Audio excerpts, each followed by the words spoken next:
The Uniloos are part of a modern revamp of Newcastle's CBD. Just don't mistake them for a similar-looking canteen nearby. Built at a cost of $78,000, they've been introduced to reduce crime-related incidents around toilets. As with all modern technology, the Uniloos have had their problems. Council's still trying to flush them out. The block has all the bells and whistles, lights on the outside and music for those who need to relax once inside. There's automatic soap, water and air, a self-cleaning device, even a baby changing area.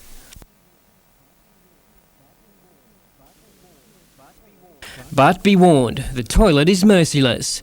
It's equipped with a timing device like something out of Mission Impossible. Instead of self-destructing though, a voice tells you after 10 minutes your time is up, giving you a minute to finish your business and get out. And those who choose to ignore the warnings pay the ultimate price. Exposure to the outside world, pants down. Blake Doyle, NBN News.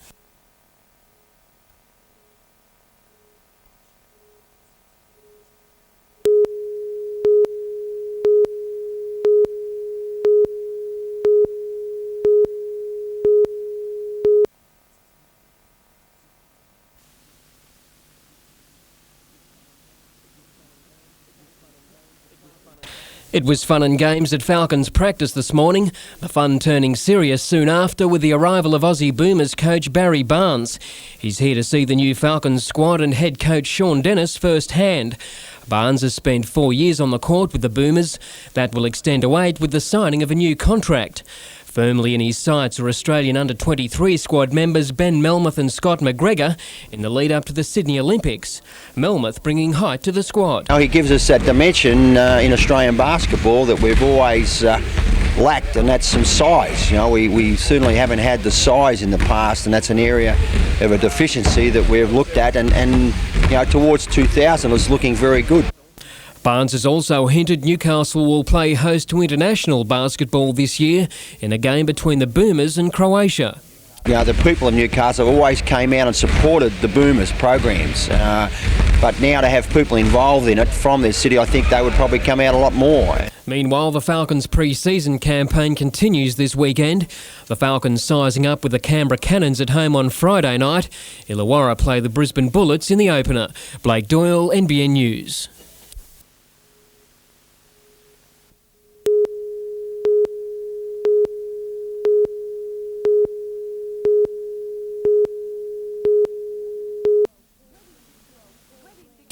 "26-year-old Paul Green died from a gunshot wound to the chest as Drug Enforcement Agency officers raided this Islington house last year. He was shot 4 times by Detective Senior Constables Graham Hepworth and Darren Bennett after he pointed a sawn-off shotgun at Bennett. It was a shooting Coroner Derek Hand found understandable. Their action in firing their revolvers to protect Bennett was justified. Paul Green's father, however, sees it differently. I'm not by no means convinced that he was holding a shotgun. As far as it being called justifiable homicide, by no means whatsoever. Not only was it justified, according to the coroner, but carried out during the course of duty. He made only one recommendation, that the Commissioner adopt 7 suggestions made by the police service itself concerning operational procedures for drug busts. They include more thoroughly examining the risks. When police entered the Islington house to arrest 2 cannabis dealers, they believed the risk of danger was low. However, they had no idea an armed Paul Green was inside. In hindsight, the risk associated with the operation was high. The 2 men involved were obviously relieved today by the findings. Graham Hepworth has now left the police service. For the family of Paul Green, they have only their memories. He was by no means a violent person. He was a gentle, thoughtful person, very sensitive. Jodie McKay, NBN News.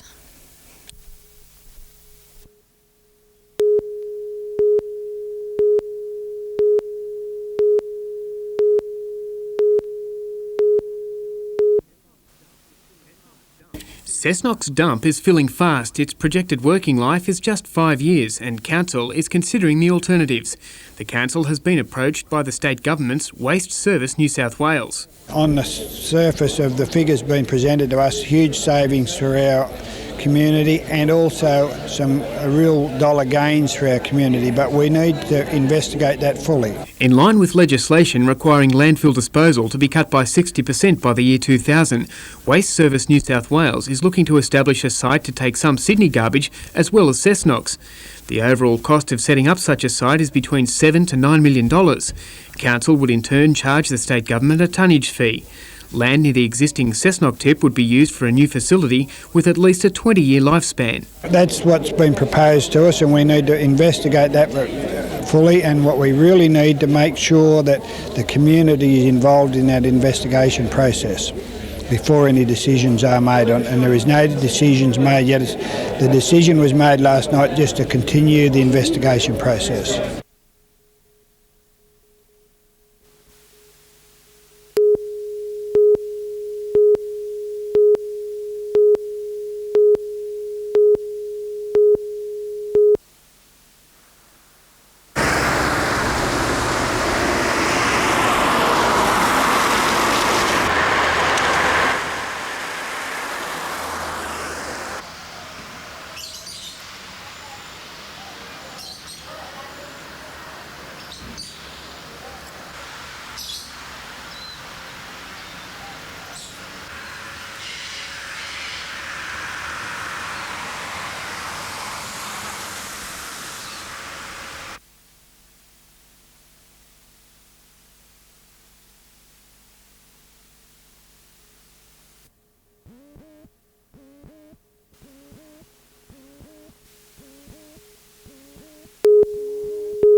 The book marks the 10th anniversary of the Ukrainian Women's Association in Newcastle and outlines the women's history in the area from the time the first post-war migrants arrived in 1949.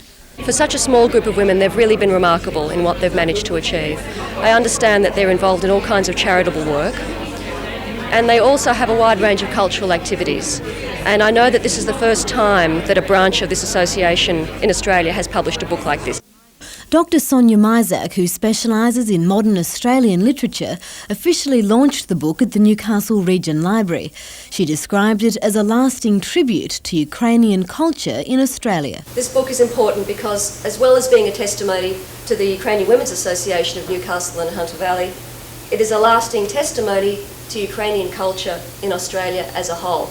And the meeting wouldn't have been complete without some traditional Ukrainian music.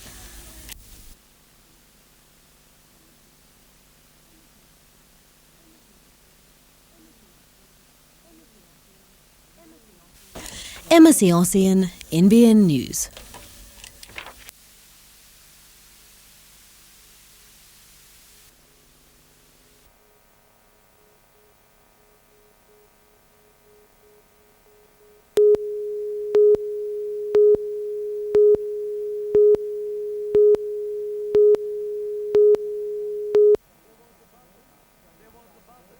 There was a buzz at Knights training this afternoon. A long off-season is finally drawing to a close, and on Sunday more than 15,000 fans are expected to pack Marathon Stadium to see the start of a new era. I think all the signs are there that it could be a big season. The guys are very determined and there's a terrific attitude there. Newcastle missed the finals last year, but few expect there to be a repeat performance. Malcolm Reilly even took his message to the airwaves. He wants to make the grand final and nothing less. It is an ambition of mine to coach a Winfield Cup to the grand final. It would obviously be a great achievement, and it's right up there with all the major goals. The clash with St George is a hard way to start. 9 of the 13 players in the starting lineup were part of the 1996 Optus Cup grand final team.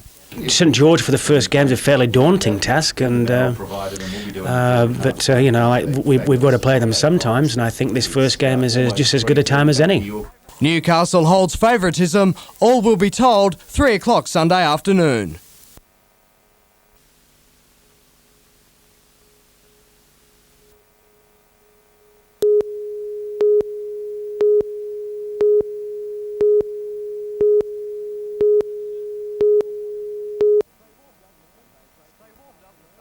They warmed up for Sunday's racing this afternoon. With the Australian Long Track Series in recess, competitors have made tracks for the Bali Ranch Raceway at Raymond Terrace to keep their skills up to speed, showing the way of practice Czechoslovakia's Vaclav Werner. I hope I win here.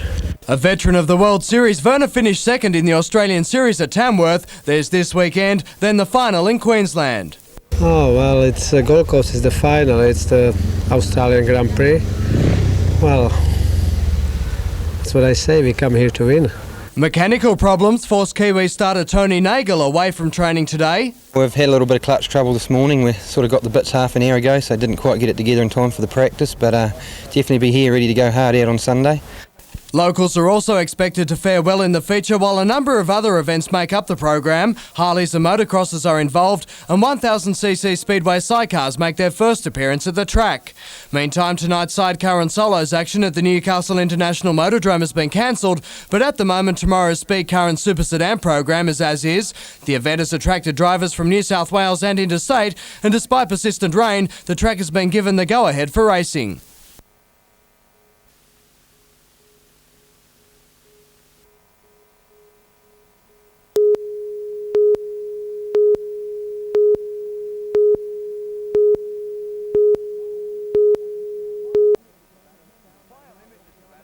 File images of Adamstown may now be the only memory of the proud 107 years on the football paddock. Struggling with debt, the club was left with no option but to pull out of the State League. It's thought the soccer club's amalgamation with the Adamstown Bowling Club 4 years ago started the slide into the red. It was a decision some soccer fans now regret.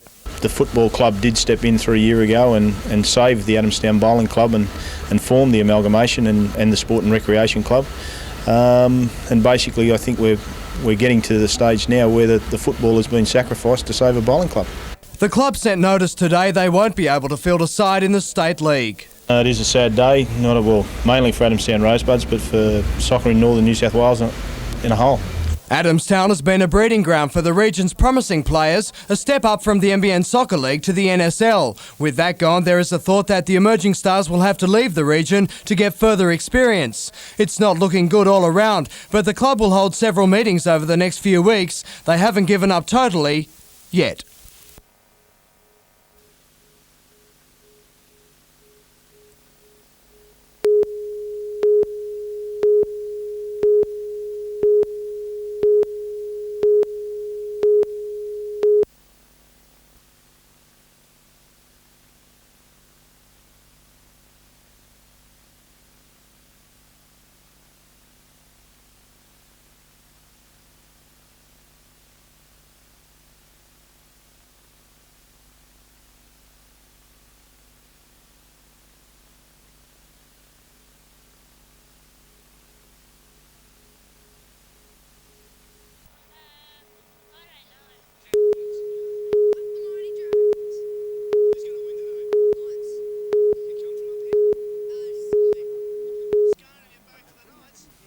Of the 310,000 cars registered in the Hunter, only around 200 pulled in for a checkup. NRMA inspectors were looking under the bonnet to make sure anti-pollution gear was up to scratch, offering owners free advice on making the most efficient use of their machines. You don't have to have smoke coming out of the exhaust to know that you've got a problem polluting the air. One badly tuned car can be as bad as 4 well-tuned cars. So with 310,000 cars in the Hunter, potentially that could be a problem. Clean Air 2000 is attempting to cut traffic congestion and smog, particularly in Sydney, by urging drivers to think about how often they need to use their cars and keeping them running in good service. It is up to having a mechanic who's keen enough to make sure that he looks for all that gear when your car is serviced on a regular basis.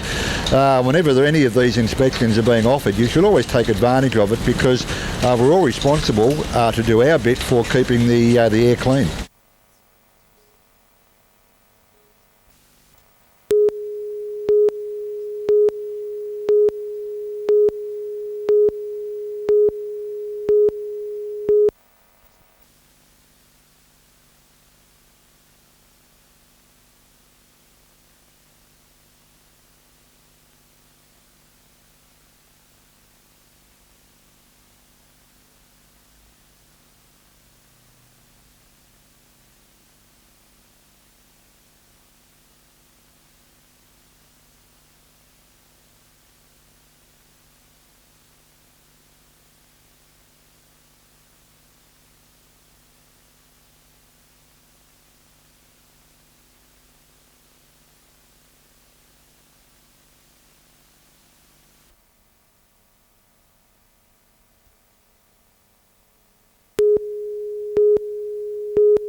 Oh, I think Tony Butterfield probably taking it to the middle. Mark Glanville defensively did a lot of work, and of course Matthew and Leo Denver had sound games, so with the kicking.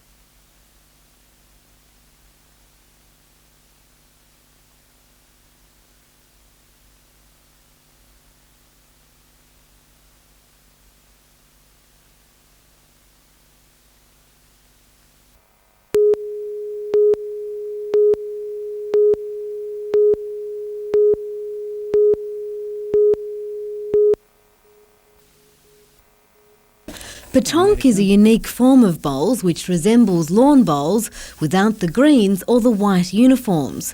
The sport, which originated in France, is slowly growing in popularity in Australia.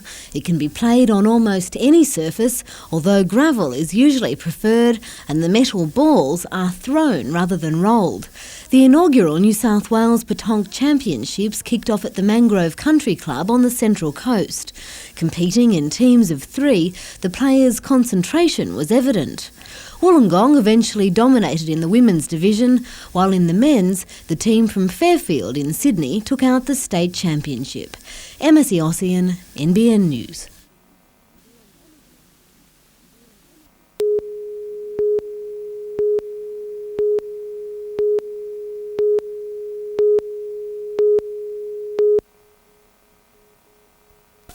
Instead of looking with longing at the water, disabled people can now enjoy the full beach experience at Nelson Bay.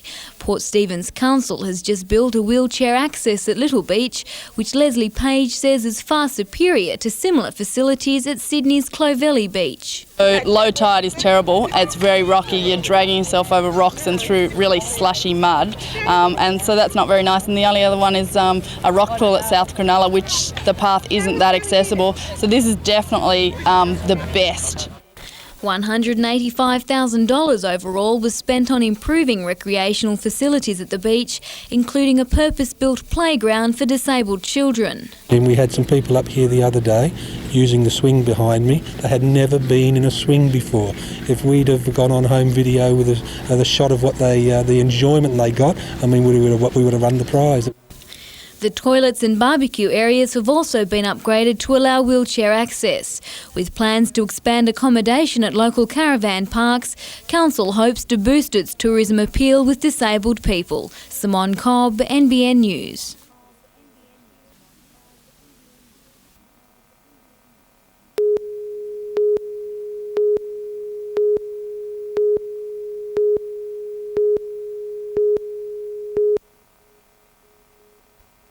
The 15-year-old girl was walking along Hawthorne Street in the nearby suburb of Beresfield at around 4:30 Saturday afternoon when a man in a white 1983 model Ford Falcon sedan pulled up beside her. The man stopped the car and asked directions towards Swansea. He opened the passenger door, she leaned in to give those directions, and the offenders dragged her into the car. The man then bound and blindfolded the girl before driving off and gaining entry to a house on Old Maitland Road in Hexham. For about 6 hours, the girl was held captive and repeatedly sexually assaulted. Understandably, the young lady was crying and the offender told her to be quiet a number of times. The girl escaped at around 10:30 that night when her attacker left the room. She ran into a nearby service station and called for help. The occupant of the house was away while the girl was being assaulted. Police have interviewed the man and say while he is not connected with the abduction, his movements must have been known to the offender.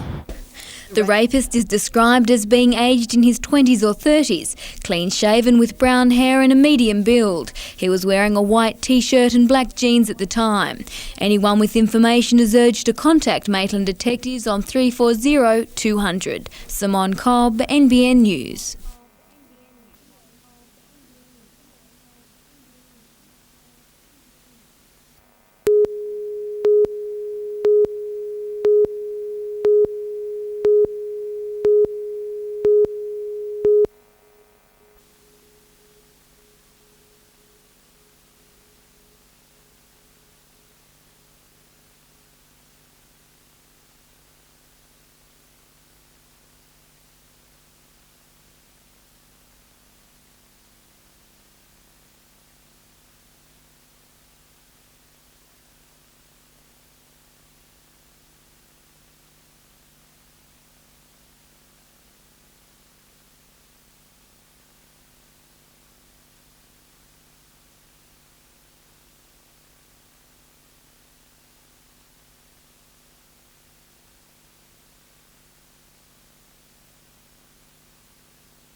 Since the old post office was demolished 3 years ago, the site next to the Entrance Hotel has undergone several transformations.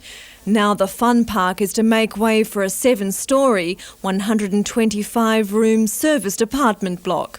Well, it's really exciting. It's the first major tourist development we've had since the completion of the mall. Local developer Adrian Carroll has teamed with Sydney partners for the project that will also include ground floor shops and a restaurant.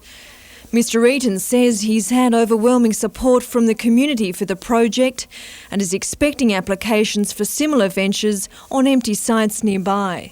We want to make the area attractive for both tourists and residents, and obviously the more variety we can have in both tourism type developments and general retail developments, the better. Building is expected to begin later in the year. The plans are available for public comment at Wyong Council.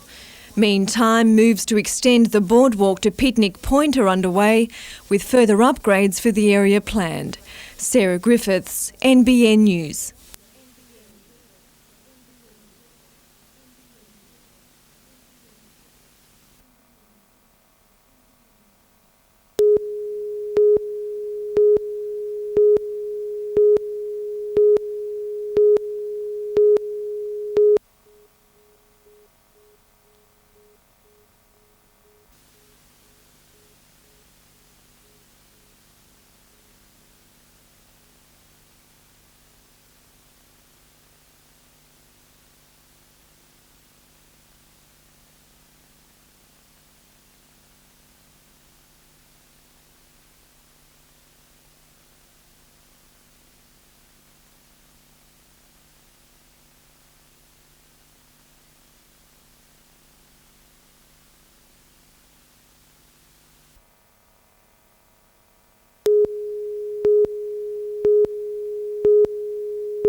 Women like Carol Burns are playing a crucial role in the universal fight against breast cancer.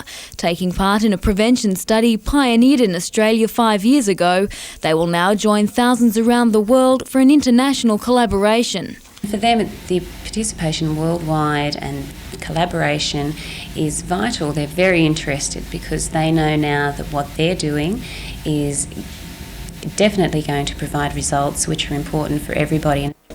The International Breast Cancer Intervention Study is investigating whether tamoxifen, a drug widely used to treat the disease, can also prevent it. It's really the most important study in looking at preventing breast cancer. By joining forces with other countries, data can be obtained from 20,000 women. This large pool will give the study greater validity and allow for faster results, which could come as soon as the year 2000.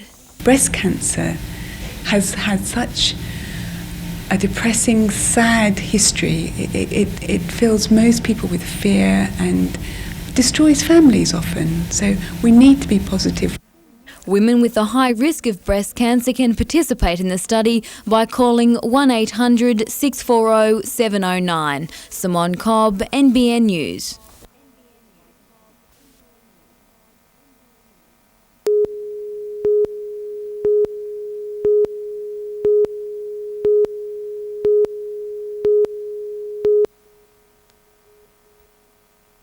Security technician Russell Mitchell spent 3 years tinkering with cameras and wires in his quest to develop a simple security system. His efforts paid off. The result, a compact gadget called a home cam. It takes a worry out of answering a door, or if you hear a noise outside, you don't have to look through a curtain or worry. The lightweight device is self-contained, housing a camera, transmitter, microphone and security light. The home cam picks up movement and sound, beaming the picture onto a television set through its own internal transmitter. Then, providing you're tuned into the right channel, it's possible to see what's going on outside with the flick of a remote control. Endorsement from a Japanese company secured the development of the home cam. It has 4 channel selectors, which means 4 cameras can be positioned anywhere around the house. You can then dial up whichever camera you like, whether you think the noise is at the back of the house, the front of the house, or in the nursery or whatever. You've got the option to view whatever area you want to look at. Production begins in Cessnock next week. Orders already placed across Australia and overseas. Vanessa Spark, NBN News.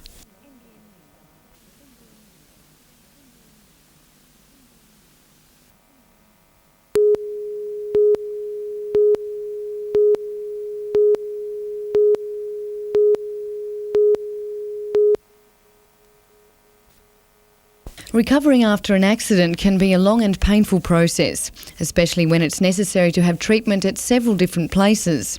That's why a new centre in Maitland has combined a number of services under one roof. It offers a total physiotherapy service. We thought that a total approach was the way to go as far as physiotherapy in the next decade is concerned. With 11 treatment beds, a rehabilitation gym and hydrotherapy pool, patients can make the most of expert care while they gain their strength. The centralisation of services is designed to be more cost effective. We're going to have to accept that the health dollar's smaller and that we need somewhere that people can come to get a total approach to physical medicine.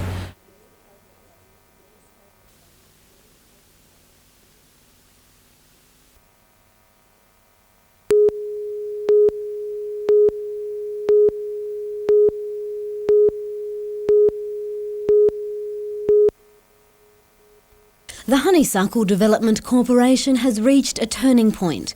The planning and construction phase, in which extensive infrastructure was put in place, is coming to a close, and the corporation is expected to turn its attention towards encouraging more investment by the private sector. It hopes to focus on the lease and sale of land in a bid to further open the harbour waterfront to the public. One man who won't be leading the charge is the corporation's first general manager, Robert Zulo, who has just announced his resignation. Mr Zulo wasn't available for comment, but it's believed he has left to pursue other business interests. The search is now on for a possible replacement, with discussions underway between the corporation and the Department of Planning. Emma Ossian, NBN News.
Last week's 4-0 loss to South Melbourne has the Breakers all fired up for revenge this weekend.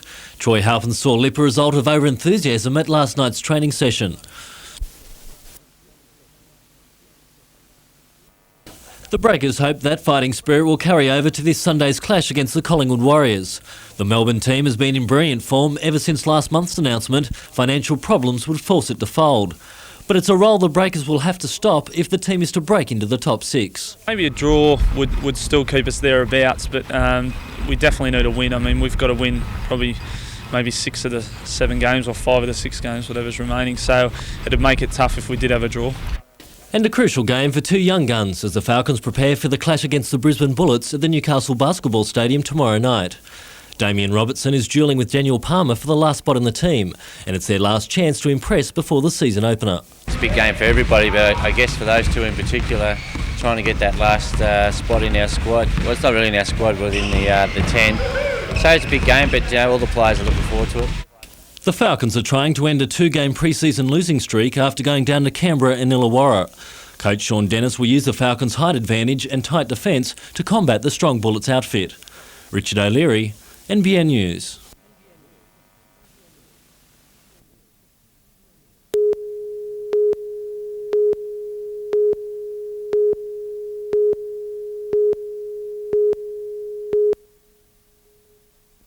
The Stage 1 revamp was launched last night with much fanfare. However, only a handful of shoppers were there for the occasion. But it's the lack of shoppers Council is trying to address through the revamp. New pavers, better lighting and improved public facilities are all part of the plan. But before the next stage proceeds, businesses at the opposite end of the street want their share of council dollars. City West traders have formulated a $5 million plan to bring the area back to life. Beautification of streets, including pavers, landscaping, and of course it looks at some of the essential landmarks within the area. And traders are confident that Council will vote within the next 3 months for the revitalisation to begin. We've been given in principle support by councillors, and now we're looking to the next stage where the vote in Council gives it the thumbs up and we can proceed. However, Council is unsure whether the City West revitalisation will go ahead before stages 2 and 3 of the Hunter Street Mall revamp. Blake Doyle, NBN News.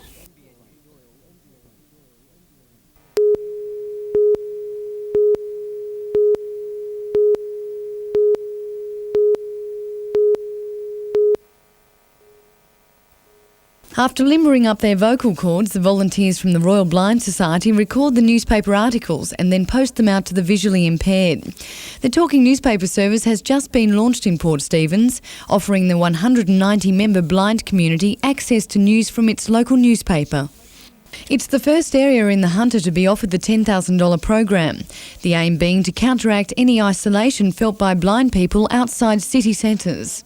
Local information that isn't going to be on another medium, but is in the local newspaper. Basically, if we can put that information onto tape, we're really giving them access to that information. Blind people in the region will have access to the free tapes from next Monday.